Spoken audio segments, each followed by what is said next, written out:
கன்னியாகுமரி அப்படின்னு எடுத்துக்கிட்டாவே தேசிய கட்சிகள் அதிகமாக இருக்கு. நாம் தமிழ் தொடர்ந்து தமிழ் தேசியம் பேசிட்டு இருக்கீங்க. வெற்றியை நோக்கி போக முடியுமா? கன்னியாகுமரியில தான் தமிழ் தேசியம் எடுபடும். இந்தியாலே மொழிக்காக ஒரு பெரிய ஒரு புரட்சி நடந்து போராடி பெற்ற விடுதலையும் இணைப்பும் தான் கன்னியாகுமரி மாவட்டம். நீங்கள் கனவு கன்னியாகுமரி அப்படிங்கிற ஒரு திட்டத்தை வச்சு அதை ஒரு கேம்பெயினை கொண்டு போயிட்டுருக்கீங்க. கனவு கன்னியாகுமரி திட்டம்னா என்ன? முதல் கன்னியாகுமரியில் இயற்கையாகவே அமைந்த வளங்கள் நிறைய இருக்குது. கடல் சார்ந்த பொருளாதாரம் இருக்குது, மலை சார்ந்த பொருளாதாரம், ரப்பர் காடுகள் சார்ந்த பொருளாதாரம் இருக்குது, அது மாதிரி வயல்வெளிகள், அதே நேரம் கோகனட்ஸ். என்னோட பெருங்கனவு என்னவா இருந்துச்சு அப்படின்னா, ஒரு 8 செக்டார்ஸில் நம்ம எப்படி நம்ம கன்னியாகுமரி மாவட்டத்தை மேம்பட்ட ஒரு மாவட்டமாக கொண்டு போகணும் அப்படிங்கிற ஒரு தாட் எனக்குள்ளே வந்தது. அதுதான் கனவு கன்னியாகுமரி அப்படிங்கிறதுல.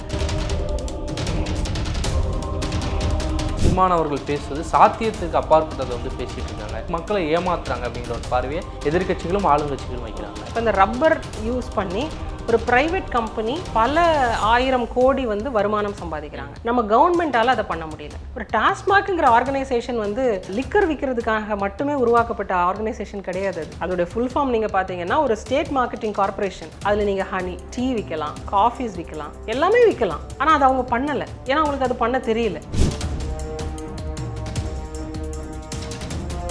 கன்னியாகுமரி மாவட்டத்தில் கனிமூல கொள்ளை நடைபெறும் சொல்லி சமீபத்தில் இந்த மாவட்டத்தை சேர்ந்த அமைச்சர் அப்படி எதுவுமே நடைபெறல அப்படின்னு சொல்லி ஒரு தனியார் தொலைக்காட்சியில் பேசியிருந்தார். இதை எப்படி பார்க்குறீங்க? இதே மனோ தங்கராஜ் NH 66 ரோடு கிட்டத்தட்ட 2017-18 காலத்திலிருந்து கட்டிட்டு இருக்கிறாங்க. ஏன் இன்னும் நீங்க முடிக்கல? 2024 தேர்தல் அறிக்கையில ரப்பர் பூங்கா கொண்டு வருவோம்னு பேசினாங்க. இந்த டிபேட்ல ஐயா சொல்றாரு, நாங்க ஃபீசிபிலிட்டி ஸ்டடி பண்ணோம், அதுக்கு வாய்ப்பு இல்லைன்னு சொல்லிட்டாங்க, டிஐசியில் அதுவும் இருக்குது அப்படின்னு சொல்கிறார். இப்போ நான் என்ன கேட்குறேன் அப்படின்னா, எங்களுடைய கன்னியாகுமரி சட்டமன்ற தொகுதியில் செண்பகராமன்புதூர்ங்கிற இடத்துல தான் கிட்டத்தட்ட 150 ஏக்கருக்கும் மேற்பட்ட நிலங்களை கையகப்படுத்தினாங்க. ப்ராஜெக்ட் வராதுன்னு சொல்லிட்டீங்கல்ல, எல்லாத்தையும் திருப்பி கொடுத்துருவீங்களா?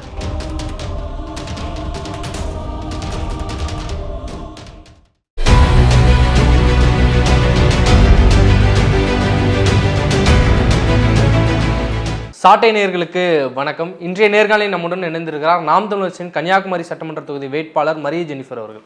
வணக்கம். வணக்கம். கன்னியாகுமரி அப்படின்னு எடுத்துக்கிட்டாவே தேசிய கட்சிகள் அதிகமாக இருக்கு. தேசிய நீரோட்டத்தில் இந்த மக்கள் இருக்கிறாங்க அப்படிங்கிற ஒரு பார்வை இருந்துகிட்டு இருக்கு. நாம் தமிழ் தொடர்ந்து தமிழ் தேசியம் பேசிட்டு இருக்கீங்க. தமிழர் நலன், தமிழ்நாடு சொல்லி மாநில சுயாட்சி பேசுகிற ஒரு கட்சி. அப்படி இருக்கும்போது தேசிய நீரோட்டத்தில் இருக்கிற மக்களை மாநில சுயாட்சி பேசுகிற ஒரு கட்சியோடு இணைத்து வெற்றியை நோக்கி போக முடியுமா? தேர்தல் களத்திலையும் இருக்கிறீங்க, அது சாத்தியப்படும். இன்ஃபேக்ட் சொல்ல போனால் கன்னியாகுமரியில தான் தமிழ் தேசியம் எடுபடும், நடைமுறைப்படும். ஏன்னா இந்தியாலே ஒரு மொழி வழி மாநிலமாக உருவாகணும்னு எல்லாருமே அந்த 1956 நடக்கும் பொழுது மொழிக்காக, அதாவது நான் தமிழ் பேசுகிறவங்க நாங்கள் தமிழ்நாடோடு தான் இருப்போம் அப்படின்னு சொல்லிட்டு ஒரு பெரிய ஒரு புரட்சி நடந்து ஒரு தெற்கெல்லை போராட்டம் சாதிக்காகவோ தேசத்துக்காகவோ இல்லை மதத்துக்காகவோ இல்லை, மொழிக்காக. நான் தமிழ் பேசுகிறவன், அதனால் என்னுடைய இந்த தாலுக்காக்கள் தமிழ்நாடோடு இணைக்கப்படணும் அப்படின்னு சொல்லி போராடி பெற்ற விடுதலையும் இணைப்பும் தான் கன்னியாகுமரி மாவட்டம். அதனால் நம்ம பேசுகிற தமிழ் மொழி, தமிழர் அடையாளம், தமிழர் வரலாறு எல்லாமே அதிகமாக பொருந்தி போகிற ஒரு, எப்படி சொல்கிறது, அரசியல் தளத்திலேருந்து சொல்கிறேன். நான் வரலாற்று இதிலேருந்து நான் சொல்லலை. ஒரு அரசியலாக நாங்கள் மொழிவழி மாநிலமாக பிரிக்கப்படுற நேரத்தில் கன்னியாகுமரி மாவட்டம் அந்த மொழியின் அடிப்படையில் தெற்கெல்லை போராட்டத்தின் நீட்சியாக தமிழ்நாடோடு இணைஞ்சதுனால கன்னியாகுமரி மாவட்டம் நாம் தமிழர் கட்சியுடைய தமிழ் தேசிய கொள்கைகளை ரொம்ப அழகாக பொருந்தி ஏற்கும். தேர்தலுக்கு இன்னும் சில நாட்கள் தான் இருக்குது. மக்களை தொடர்ந்து சந்திச்சுக்கிட்டு இருக்கிறீங்க. மக்களோட வரவேற்பு எப்படி இருக்குது நாம் தமிழ்ச்சிக்கு? முதல்ல அதாவது நம்மளுடைய இதில் இப்போ தேசிய கட்சிகளையோ திராவிட கட்சிகளையோ இருந்தவங்க ஆல்ரெடி ஜெயிக்கிறாங்க நிறைய இடத்துல. அப்போ ஜெயிக்கிறனால என்ன ஆகுது அப்படின்னா, அவங்களுடைய வெற்றியை தக்க வைக்கிறதுக்கான ஒரு அரசியல் தான் செய்கிறாங்க. நம்ம புதிய வெற்றியை உருவாக்குறோம். இன்றைக்கி விவசாயிகள் பிரச்சனை இருக்குது, ரப்பர் தொழிலாளர்கள் பிரச்சனை இருக்குது, டாஸ்மாகை மூடணுங்கிற அந்த கோரிக்கைகள் வலுவாக இருக்குது. அதாவது ஒரு உள்ளாட்சி துறையில் இருக்கக்கூடிய இன்ஃப்ராஸ்ட்ரக்சர்ஸ், இந்த ரோடாக இருக்கட்டும், சானிடேஷனாக இருக்கட்டும், குடி தண்ணீருக்கான ஸ்ட்ரக்சர்ஸாக இருக்கட்டும், எல்லாமே ஃபால்ட்டியாக தான் இருக்குது. ஆனால் அவங்களுக்கு அதை சரி பண்ணணுங்கிற நோக்கமே இல்லை, பாருங்களேன், எண்ணமும் இல்லை. ஏன்னா இதிலேருந்து அவங்களுக்கு வாக்கு வராது அப்படிங்கிறதும் தெரியுது. ஆனால் கன்னியாகுமரி அப்படிங்கிறது ஒரு நல்ல கட்டமைப்பு உள்ள ஒரு தொகுதியாக பார்க்கப்படுது. கன்னியாகுமரியில் இருக்கிற மக்கள் அது நிறைய பேர் படித்த மக்களாக இருக்காங்க. தமிழ்நாட்டில் லிட்ரேச்சர் ரேட்டில் கன்னியாகுமரி முதன்மையான இடத்துல இருக்கும். வெளியிருந்து பார்க்குறவங்களுக்கு ஒரு நல்ல வளர்ந்த மாவட்டமாக தானே இருக்குது அப்படிங்கிற பார்வை இருக்குல்ல. ஆனால் உள்ளக இவ்வளோ பிரச்சனை இருக்குன்னு சொல்கிறீங்க.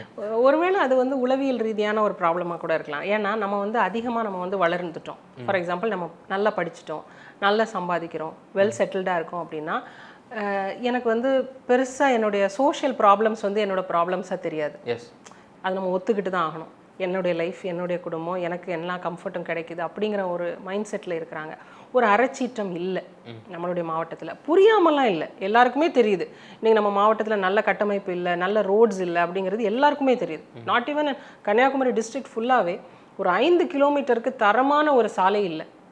தொடர்ச்சியான ஒரு 5 கிலோமீட்டர், ஒரு தொடர்ச்சியாக ஒரு 5 கிலோமீட்டருக்கு நல்ல தரமாக இருக்குது அப்படின்னு சொல்லக்கூடிய ஒரு குண்டும் குழி இல்லாமல், எந்த தேவையில்லாத ஸ்பீட் பிரேக்கர்ஸும் இல்லாமல் ஒரு தரமாக இருக்குது, சேஃபாக இருக்குது அப்படின்னு சொல்லக்கூடிய ஒரு சாலை இல்லை. இது எல்லாருக்குமே தெரியும். பட் ஸ்டில் நம்மளுடைய அக்செப்டன்ஸ், நம்ம வந்து அக்செப்ட் பண்ணி நம்ம வாழ்க்கையை சகிச்சு கொண்டு போகிறோம். அதனால படிப்புக்கும் அறச்சீற்றத்துக்கும் கொஞ்சம் கேப் இருக்கோ அப்படின்னு எனக்கே தோணுது கன்னியாகுமரி மாவட்டத்தில். இந்த பிரச்சனைகளை சரி செய்யறதுக்கு நீங்கள் கனவு கன்னியாகுமரி அப்படிங்கிற ஒரு திட்டத்தை வச்சு அதை ஒரு கேம்பெயினை வந்து கொண்டு போயிட்டுருக்கீங்க. கனவு கன்னியாகுமரி திட்டம்னா என்ன? முதல், கன்னியாகுமரியில் இயற்கையாகவே அமைந்த வளங்கள் நிறைய இருக்குது. 5 திணைகள் பொருந்திய ஒரு மாவட்டம். கடல் சார்ந்த பொருளாதாரம் இருக்குது, மலை சார்ந்த பொருளாதாரம், காடு, ரப்பர் காடுகள் சார்ந்த பொருளாதாரம் இருக்குது. அது மாதிரி சமவெளி பகுதியில் இருக்கக்கூடிய வயல்வெளிகள், அதே நேரம் கோகனட்ஸ், இப்படி நிறைய தென்னை, வாழை அப்படிங்கிற மாதிரியான சமவெளி பகுதி பொருளாதாரம் எல்லாமே இருக்குது. ஆனால் என்னுடைய பெருங்கனவு என்னவாக இருந்துச்சு அப்படின்னா, ஒரு 8 செக்டார்ஸில் நம்ம எப்படி நம்ம கன்னியாகுமரி மாவட்டத்தை மேம்பட்ட ஒரு மாவட்டமாக கொண்டு போகணும் அப்படின்னு. இங்கே இப்போ இருக்கிற இதை விட நான் என்ன பெட்டராக என்னுடைய மக்களுக்கு யோசிக்கலாம் அப்படிங்கிற ஒரு தாட் எனக்குள்ளே வந்தது. அதுதான் கனவு கன்னியாகுமரி அப்படிங்கிறதுல. இப்போ ஒரு ஹெல்த் கேர் நான் அது எப்படி இருக்கணும், ஒரு எஜுகேஷன் சிஸ்டம்னா அது எப்படி இருக்கணும், நீர்நிலைகள் எப்படி இருக்கணும், சுற்றுலாத்துறை எப்படி இருக்கணும், ஸோ ஒரு மெய்யியல் அதை நம்ம எப்படி கட்டமைக்கணும், இது எல்லாமே உள்ளடங்கிய ஒரு விஷயந்தான் வந்து கனவு கன்னியாகுமரி அப்படிங்கிறது. நாம் தமிழோட தம்பிகள் தங்கைகள் இல்லை சீமான் அவர்கள் பேசுவது சாத்தியத்துக்கு அப்பாற்பட்டதை வந்து பேசிகிட்டு இருக்காங்க. இதெல்லாம் வந்து எக்ஸிக்யூட்டே பண்ண முடியாத திட்டங்களை தான் அவங்க வந்து அவங்களுடைய தேர்தல் வாக்குறுதியை வச்சு மக்களை ஏமாத்துறாங்க அப்படிங்கிற ஒரு பார்வையை எதிர்க்கட்சிகளும் ஆளுங்கட்சிகளும் வைக்கிறாங்க. நம்மளுடைய மாவட்டத்தில் ரப்பர் இருக்குன்னு வச்சுக்கோங்களேன். இப்போ இந்த ரப்பர் யூஸ் பண்ணி ஒரு ப்ரைவேட் கம்பெனி பல 1000 கோடி வந்து வருமானம் சம்பாதிக்கிறாங்க. ஆனால் நம்ம கவர்மெண்ட்டால் அதை பண்ண முடியல. உங்களுக்கு யூ ஒன்ட் பிலீவ், ரொம்ப க்ளோஸாக இருக்கக்கூடிய ஒரு ரொம்ப சுப்பீரியரான ஒரு அரசு துறை அதிகாரி எங்ககிட்ட சொன்னது, இந்த கவர்மெண்ட்க்கு பிஸ்னஸ் பண்ணவே தெரியாது அப்படின்னு. ஏன்னா நிறைய ப்ராடக்ட்ஸ் இருக்குது. இப்போ ஒரு டாஸ்மாக்ங்கிற ஆர்கனைசேஷன் வந்து லிக்கர் விற்கிறதுக்காக மட்டுமே உருவாக்கப்பட்ட ஆர்கனைசேஷன் கிடையாது. அதோடைய ஃபுல் ஃபார்ம் நீங்கள் பார்த்தீங்கன்னா ஒரு ஸ்டேட் மார்க்கெட்டிங் கார்பரேஷன். அதில் நீங்கள் ஹனி, தேன் விற்கலாம், டீ விற்கலாம், காஃபீஸ் விற்கலாம், எல்லாமே விற்கலாம். ஆனால் அது அவங்க பண்ணலை. ஏன்னா அவங்களுக்கு அது பண்ண தெரியல. இல்லை, இதுலேருந்து எவ்வளோ பொருளாதாரத்தை எடுத்து அரசு செயல்படுத்த முடியும்னு ஒரு பார்வை இருக்குல்ல. இல்லை, இப்போது நான் எப்படி பார்க்குறேன்னா, இது வந்து நீங்கள் வந்து ரொம்ப ஷார்ட் டேர்மாக பார்க்கக்கூடாது. இப்போ நாளைக்கு எனக்கு பசிக்கு, இன்றைக்கி எனக்கு தேவை இது அப்படிங்கிறது தான் வந்து இப்போ இருக்கிற கொள்கைகளாக இருக்குது. எல்லா welfare schemes, freebies, appeasement politics எல்லாமே இதை பேஸ் பண்ணி தான் இருக்குது. அப்படி இல்லாமல் என்னோட கனவு எப்படின்னா, இப்போ ஒரு விவசாயி இருக்கிறாங்க. இந்த விவசாயி கோர் ஃபங்க்ஷன் பண்ணுறாரு. அவர் ப்ளவிங் பண்ணுறாரு, சோயிங் பண்ணுறாரு, அதுக்கப்புறம் வீட்ஸ் எடுக்கிறாரு, அதுக்கப்புறம் அவர் வந்து அறுவடை பண்ணுறாரு, அதுக்கப்புறம் அது ஒரு ப்ராசஸ் போயிட்டுருக்குது. இந்த இடத்துல ஒரு தலைமுறையை இன்னொரு யங்ஸ்டர் வந்து எப்படி காம்ப்ளிமெண்ட் பண்ணுறான் அப்படின்னு ஒன்று இருக்குது. இப்போது வெளிநாடுகள்லாம் அங்கேயும் அக்ரிகல்ச்சர் நடக்குது. அங்கே டெக்னாலஜி பேஸ்ட் அக்ரிகல்ச்சர் இன்னும் நடக்குது. ட்ரோன் பேஸ்ட் இது பண்ணுறாங்க, பெஸ்டிசைட்ஸாக இருக்கட்டும், சோயிங்ஸாக இருக்கட்டும், அதே மாதிரி உங்களுக்கு வெர்டிக்கல் ஃபார்மிங் பண்ணுறாங்க. அதாவது ஒரு கான்சென்ட்ரேட்டட் என்வாயன்மெண்ட்டில் ஃபார்மிங் பண்ணுறது, இது எல்லாமே பண்ணுறாங்க. ஆர்டிஃபிஷியல் இன்டெலிஜென்ஸ் யூஸ் பண்ணுறாங்க, பிக் டேட்டா யூஸ் பண்ணுறாங்க, பிளாக் செயின் டெக்னாலஜி யூஸ் பண்ணுறாங்க, இது எல்லாம் பண்ணுறாங்கல்ல. அப்போது இது ஒரு டெக்னாலஜியையும் ஒரு ட்ரெடிஷ்னல் அந்த ஒரு அந்த ஒரு தொழிலையும் பிரிட்ஜ் பண்ணணும். இப்போ நாம் தமிழ் சொல்வது வந்து நாங்கள் வளங்கள் சார்ந்த தொழிற்சாலைகளை உருவாக்கும்னு சொல்கிறீங்க. அப்படி கன்னியாகுமரி மாவட்டத்தை சுற்றி இல்லை கன்னியாகுமரி தொகுதியை சுற்றி எந்த மாதிரியான வளங்கள் சார்ந்த தொழிற்சாலைகளை வந்து உருவாக்க முடியும்? இங்கே வந்து நிறைய விஷயங்கள் இருக்குது. ஒன்று வந்து அஃப்கோர்ஸ் என்டையர் மரைன் எக்கானமி. கிட்டத்தட்ட ஒரு வருடத்துக்கு 6000 கோடி ரூபாய் வெறும் ஃபாரின் எக்ஸ்சேஞ்சில் மட்டும் கிடைக்குது.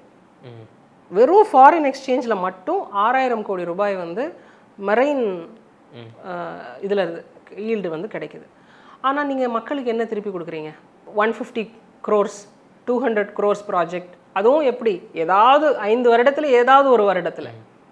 வேற இயர் ஆன் இயர் உங்களுக்கு இந்த அந்நிய செலாவணி மட்டுமே உங்களுக்கு அத்தனை அமௌண்ட்டு கிடைக்குது. அப்போ நீங்கள் அதில் வந்து நீங்கள் ப்ராப்பராக மக்களுக்குன்னு யோசிக்கலை. இப்போ எந்த இடத்துல நாம் தமிழர் கட்சி வேறுபடுதுன்னா, இப்போது ஒரு அங்கன்வாடி கட்டுறதுக்கு கவர்மெண்ட் எஸ்டிமேட் என்னன்னு நீங்கள் நினைக்கிறீங்க? ஒரு 10 lakh வச்சுக்கலாமா? 17 லட்சம். ஓகே. இப்போ ஒரு அங்கன்வாடியுடைய சைஸ் நீங்கள் என்னவா இருக்கும்னு நினைக்கிறீங்க? ஒரு 20க்கு 30 10க்கு 10 அந்த மாதிரி. சின்ன ஒரு ஸ்பேஸ், சின்ன ஒரு ஸ்பேஸுக்கு ஒரு ரெகுலரான நீங்கள் ஒரு கான்ட்ராக்டர்கிட்ட கொடுத்தா கூட உங்களுக்கு 17 லட்ச ரூபா ஆகாது. அவங்களுடைய எஸ்டிமேட்ஸே ரொம்ப ஹையாக இருக்குது. இது வெறும் பில்டிங்க்கு மட்டும்தான், there is no land. அவங்களுடைய எஸ்டிமேட்ஸ் ரொம்ப ஹையாக இருக்குது. ஸோ எங்கேயோ ஒரு இடத்துல வந்து ஒரு குட் கவர்னன்ஸ் இல்லை அப்படின்னு நமக்கு தோணுது. அதையே நீங்கள் முறைப்படுத்திட்டாலே உங்களுக்கு வந்து நிறைய பணங்கள் மிச்சப்படும். இப்போ தொகுதி மேம்பாட்டு நிதி அப்படின்னு கொடுக்குறாங்க. இப்போ தொகுதி மேம்பாட்டு நிதி வந்து இப்போது எஜுகேஷன் ஒரு டிபார்ட்மெண்ட் இருக்குது அப்படின்னா, நம்மளுடைய தமிழ்நாட்டில் 2 லட்சம் கோடி ரூபாய் ஸ்கூல் இருக்குல்ல, பள்ளிக்கல்வித்துறைக்கு மட்டுமே ஒதுக்கியிருக்கிறாங்க. 2 லட்சம் கோடி வருடம் மொத்தமாக எடுத்தோன்னா 5 வருடத்துக்கு 2 லட்சம் கோடி ஒதுக்கி இருக்காங்க, பட்ஜெட்டில் இருக்குது. அப்போ நீங்கள் அதை முறையாக செயல்படுத்தினாலே நீங்கள் ஒரு மாவட்டத்துக்கு 4 அரசு பள்ளிகளே தொடங்கிடலாம். நம்மளுடைய எம்எல்ஏக்கள் எத்தனை அரசு பள்ளிகளை தொடங்குறாங்க? நீங்கள் எங்கேயாவது அரசு பள்ளிகள் மூடி இருக்குது அப்படிங்கிறத நம்ம கேள்விப்பட்டிருக்கோம். எங்கேயாவது ஒருத்தர் வந்து புதுசாக 10 அரசு பள்ளிக்கூடங்கள் திறந்துருக்கு அப்படின்னு எங்கேயாவது செய்தி படிக்கிறோமா? ஆனால் மக்கள் மத்தியில் அதுக்கான வரவேற்பு இல்லை. அது அவங்க வந்து அதை கொண்டு போக மாட்டாங்க. ஃபர்ஸ்ட் ஆஃப் ஆல் வந்து ஒரு மைண்ட் செட், ஒரு சிண்ட்ரோம். அதாவது கவர்மெண்ட் ஸ்கூல்னால் வந்து குவாலிட்டி நல்லா இருக்காது, டாய்லெட் ஃபெசிலிட்டிஸ் நல்லா இருக்காது, ஒரு பேசிக் இன்ஃப்ராஸ்ட்ரக்சரே நல்லா இருக்காது, பசங்க அங்கே படித்தா பெருசாக அவங்களுக்கு வந்து எக்ஸ்போஷர் கிடைக்காது அப்படின்னு ஒரு இதை கொண்டு போகிறாங்க. அதை பிரேக் பண்ண வைக்க வேண்டியது கவர்மெண்ட் தானே. இன்றைக்கி இப்போ திமுக அரசு நீங்கள் எவ்வளோ தான் கேடுகட்ட அரசாக இருந்தாலும் நீங்கள் வந்து டிசைனாக எப்படி விளம்பரப்படுத்துகிறீங்க தேர்தலுக்கு? தமிழகம் தலை குனியாது, அது இதுன்னு என்னெல்லாமோ கேம்பெயின் பண்ணுறீங்கல்ல, அது ஸ்கூலிங்க்கு பண்ணுங்கள், காலேஜஸ்க்கு பண்ணுங்கள். அது நீங்கள் தவறுறீங்கல்ல. அப்போது மக்களுடைய வரிப்பணம் முறையாக எந்த ஒரு லீக்கேஜஸும் இல்லாமல் செயல்பட்டாலே நீங்கள் ஹியூஜ் அமௌண்ட் ஆஃப் மணி நீங்கள் சேவ் பண்ணலாம். ஃபஸ்ட் உங்களை சேவிங்ஸே கூட்டலாம். நம்ம இங்கே வந்து அது நடக்கலை, அதுதான் இங்கே சிக்கலே. இப்போ கன்னியாகுமரி மாவட்டத்தில் நிறைய வளங்கள் வந்து வேட்டையாடப்படுது, கனிமூல கொள்ளை வந்து நடைபெறும்னு சொல்கிறீங்க. சமீபத்தில் இந்த மாவட்டத்தை சேர்ந்த அமைச்சர் வந்து அப்படி எதுவுமே நடைபெறலை அப்படின்னு சொல்லி ஒரு தனியார் தொலைக்காட்சியில் வந்து பேசியிருந்தார். இது எப்படி பார்க்குறீங்க? இங்கே வந்து கம்ப்ளீட்டாக they have ruined the structure. அதாவது நிறைய மலைகள் முன்னாடி ரொம்ப வருடங்களுக்கு முன்னாடி இங்கே வந்து சிலை வடிப்பு தொழில் அப்படிங்கிறது நம்மளுடைய கன்னியாகுமரி மாவட்டத்தில் ரொம்ப ஸ்பெஷல்.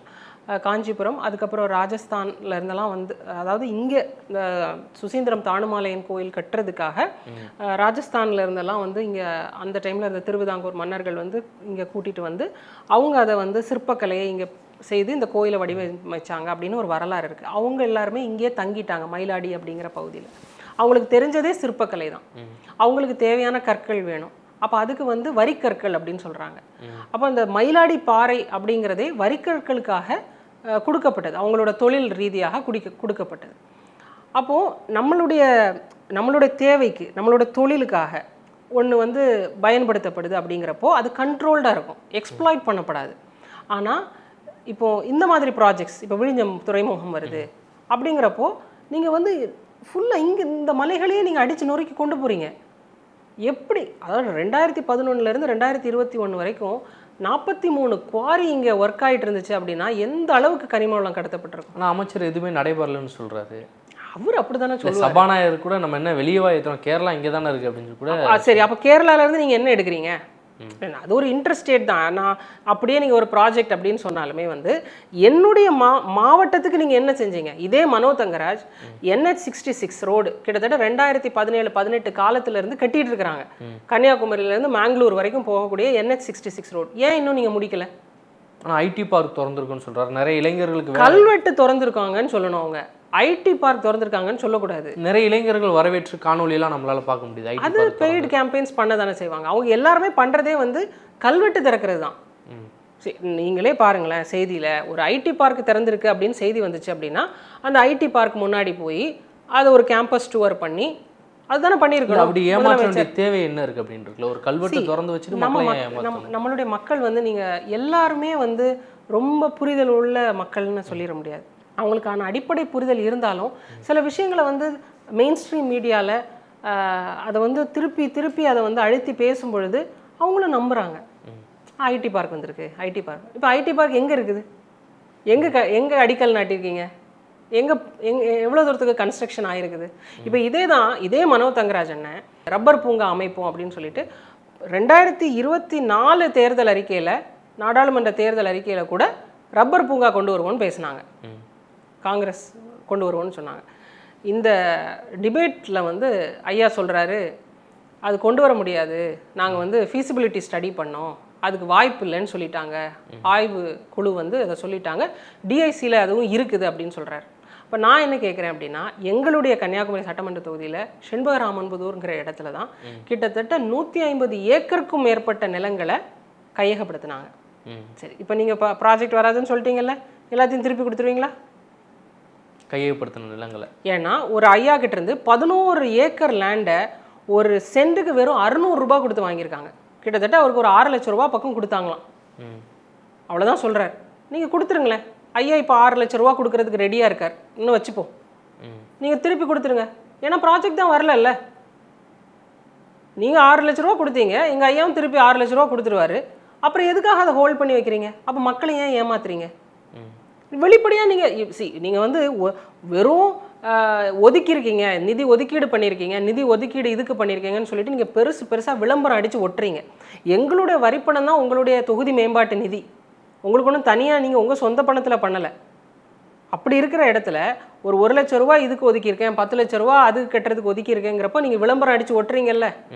எங்கேயாவது மனச்சான்றோடு இருக்கக்கூடிய இந்த திமுக அதிமுக ரப்பர் தொழிற்சாலை வராது, அதுக்கான சாத்தியக்கூறுகள் இந்த மாவட்டத்தில் இல்லைன்னு யாராவது போஸ்ட் அடித்து ஒட்டினீங்களா? இல்லை, ஒருவேளை நீங்கள் வெற்றி பெற்றால் கொண்டு வரக்கான சாத்தியக்கூறு இருக்கா? இருக்கும்ல, இருக்குயா. அது இல்லைன்னுலாம் சொல்ல முடியாது. அவங்க என்ன ரீசன் சொல்கிறாங்க அப்படின்னா, 65 அவர் சொன்னது தான், 65% ஒரு ரப்பர் ப்ராடக்ட் தயாரிக்கிறது வந்து 65% சிந்தட்டிக் ரப்பர் தேவைப்படுது, நேச்சுரல் ரப்பர் 35% தான் தேவைப்படும். இன்னொன்று, அந்த ப்ராடக்ட்ஸை வந்து மார்க்கெட் பண்ணுறதுக்கான இடம் இது இல்லை. ஏன்னா நம்மளுடைய இது வந்து டுவர்ட்ஸ் எண்டாக இருக்கிறனால அது அடுத்த மாவட்டத்துக்கோ அடுத்த மாநிலத்துக்கோ கொண்டு போகும்போது அதுக்கான டிரான்ஸ்போர்ட்டேஷன் சார்ஜ் அண்ட் வயபிலிட்டிஸ் வந்து காஸ்ட் வைஸ் அதுக்கு வந்து கம்ஃபர்டபுளாக இருக்காது அப்படின்னு அவர் சொல்கிறார். அதே டைமில் அதுவும் இன்னொன்றும் சொல்கிறாரு, ப்ரைவேட் ரப்பர் கம்பெனி ஒன்று நல்லா தான் போயிட்டுருக்குது. ஸோ நீங்களும் ஒரு கம்பெனி ஆரம்பிச்சிங்கன்னா நிறைய சப்சிடிஸ் வாங்கி அதுக்கான ப்ராடக்ட்ஸை நீங்கள் உருவாக்கலாம் அப்படின்னு சொல்கிறாரு. இதுவே ரொம்ப முரணாக இருக்குது. அரசால் நடத்த முடியாது, ஆனால் ப்ரைவேட் நடத்திக்கலாம். ஆமாம், நீங்கள் இங்கே போர்ட் வேணும்னு சொல்கிறீங்க. எதுக்கு இந்த போர்ட்? அப்போ சரக்கு மாற்று துறைமுகம் தானே உங்களுக்கு வேணும்னு சொல்கிறீங்க. அப்போ நீ சரக்கு தயாரி, ஏற்றுமதி பண்ணு. ஸோ இது எல்லாமே இவங்க வந்து ரொம்ப ஷாலோவாக இருக்குது, கன்ஃபியூஸ்டாக இருக்காங்க, மக்களை வந்து ஏமாத்துறாங்க. அதாவது மார்க் ட்வெயின் வந்து ஒரு இது சொல்லுவார், ஒரு American father of American literature Mark Twain அப்படிங்கிறது வந்து, it is easy to fool the people than to make them believe that they are fooled அப்படின்னு சொல்லுவாங்க. மக்களை ஏமாத்துறது ரொம்ப ஈஸி, நீங்க ஏமாந்துட்டீங்க அப்படின்னு சொல்றது வந்து ரொம்ப கஷ்டம். இப்போ நீங்க மக்கள்கிட்ட நாம் தமிழர் கட்சி பண்ற அரசியல் என்ன அப்படின்னா, ஏன் நமக்கு கஷ்டமா இருக்குன்னா, இந்தந்த இடத்துல எல்லாம் எங்களுடைய மக்கள் ஏமாத்தப்பட்டாங்க, நீங்க ஏமாந்துட்டீங்க அப்படின்னு நாங்க கஷ்டமான ஒரு வேலையை தான் செஞ்சுட்டு இருக்கிறோம். அவங்களுக்கு ரொம்ப ஈஸியான வேலை மக்களை ஏமாத்திக்கிட்டே போறது. It is easy to fool the people than to tell them that you been fooled. So உங்களுக்கு டிஃப்ரென்ஸ் தெரியுதா பொலிட்டிக்கலி? அவங்க வந்து இன்னைக்கு ஹாட் பாக்ஸ் கொடுப்பாங்க, அது வித்தியாசமாலாம் யோசிப்பாங்க. எப்படி என்னுடைய எலெக்ஷனுக்கு என் ஓட்டு வேணும், அதுக்கான மட்டும்தான் அவங்க பாலிடிக்ஸ் செய்கிறாங்களே தவிர, மக்களுக்கான அரசியல், மக்களின் எதிர்காலமுக்கான தேவைகள் என்ன, இளைஞர்களுக்கு நான் என்ன செஞ்சு கொடுக்கணும் அப்படிங்கிற எண்ணமே கிடையாது. இன்னைக்கு கன்னியாகுமரி மாவட்டத்தில் இருக்கிற இளைஞர்கள்லாம் படிச்சுட்டு என்ன வேலை செய்கிறாங்கன்னு நினைக்கிறீங்க? ஒன்றில் நல்லா படிச்சுட்டான், அது ஒரு சின்ன ஒரு க்ரீமி லேயர், நல்லா படிக்கிற பசங்க ஏதோ ஒரு அவங்களுக்கான கெரியரை அவங்க சூஸ் பண்ணிட்டு போகிறாங்க. ஒரு மீடியமாக படிக்கிறவங்க வந்து கொஞ்சம் ஸ்ட்ரகிள் பண்ணி வெளி மாவட்டங்களுக்கு போய் எப்படியோ ஒரு ஜாபை தேடி கண்டுபிடிச்சி அதில் கொஞ்சம் செட்டில் ஆயிடுறாங்க. மேஜர் பீப்புள் வந்து அவங்களுக்கு படித்த படிப்புக்கு பொருத்தமில்லாத ஒரு வேலையை எடுத்துகிட்டு அதில் உளவியல் ரீதியாக அவங்க பாதிப்புக்குள்ளாகி, அவங்க குடும்பமும் அதில் பாதிப்புக்குள்ளாகி ஏதோ ஒரு மாதிரி ஒரு அன்சாட்டிஸ்ஃபைடு லைஃப்குள்ளே தான் நிறைய பேர் இங்கே வாழ்ந்துட்டு இருக்காங்க. இதை மாற்ற வேண்டியது எது? அரசியல் தானே. இப்போ தமிழ்நாட்டில் 4 முனை போட்டி போயிட்டுருக்கு. கன்னியாகுமரியில் 4 வேட்பாளர்கள் கண்டிப்பாக களம் காண இருக்கீங்க. அந்த 3 பேர்ல இருந்து நாம் தமிழை சேர்ந்த மரியம் ஜெனிஃபர் அவர்களுக்கு எதற்காக வாக்களிக்கணும் கன்னியாகுமரி தொகுதி மக்கள்? ஃபர்ஸ்ட் ஆஃப் ஆல் எங்களுக்கான நோக்கம் ஒரு நான் சொன்ன மாதிரி இதுக்கு முன்னாடி வெற்றி பெற்ற சட்டமன்ற உறுப்பினர் வந்து அதிமுக, அதுக்கு முன்னாடி டிஎம்கே, அதுக்கு முன்னாடி அதிமுக அப்படின்னு தான் இருந்திருக்குது. இவங்க எல்லாருக்குமே வந்து பாலிடிக்ஸ் அப்படிங்கிறது வந்து ஒரு ஒரு நைஸ் டு ஹேவ் ப்ரொஃபஷன். அவங்கள எம்எல்ஏயாக அவங்க ப்ரொஜெக்ட் பண்ணிக்கிறதுக்கு நல்லா இருக்குது. ஆனால் ஒரு பொலிட்டிஷியன் அப்படிங்கிறது வந்து ரெப்ரசன்டேட்டிவ் ஆஃப் அ பீப்புள். அதே டைமில் என்னோட கான்ஸ்டியூன்சியோட டெவலப்மெண்ட் பற்றின ஆக்டிவிட்டீஸ் பண்ணணும். we need competent active politician. அது இங்கே இல்லை. அதனால மக்கள் அடுத்த 20 ஆண்டுகள் இல்லாட்டி 30 ஆண்டுகளில் என்னுடைய கன்னியாகுமரி மாவட்டம் வளர்ச்சி நோக்கி போகணும் அப்படின்னு நினச்சாங்க அப்படின்னா மரிய ஜெனிஃபர் தான் அவங்க சூஸ் பண்ணிடணும் அப்படின்னு நான் நினைக்கிறேன். ஏன்னா அவங்க எல்லாருமே வந்து அவங்களுடைய கரண்ட் ஸ்டேட்டஸ்கோ அதை தக்க வைக்கிறதுக்கான ஒரு அரசியலை பண்ணுறாங்க. நம்ம வெற்றியை உருவாக்குறதுக்கான ஒரு அரசியலை செய்கிறோம். அப்போ நம்மளுடைய எண்ணமும் நம்மளுடைய செயல்பாடுகளும் நம்மளுடைய நோக்கமும் பெருசாக இருக்கும். அது வந்து ஒரு பொலிட்டிஷியனுக்கு தேவை அப்படின்னு நினைக்கிறேன். உங்களுடைய பயணமும் உங்களுடைய நோக்கமும் கனவுகளும் வெற்றி பெற சாட்டையின் சார்பாக வாழ்த்துக்கள். இணைந்தமைக்கு நன்றி. நன்றி. சாட்டை எடுத்து நாட்டை திருத்து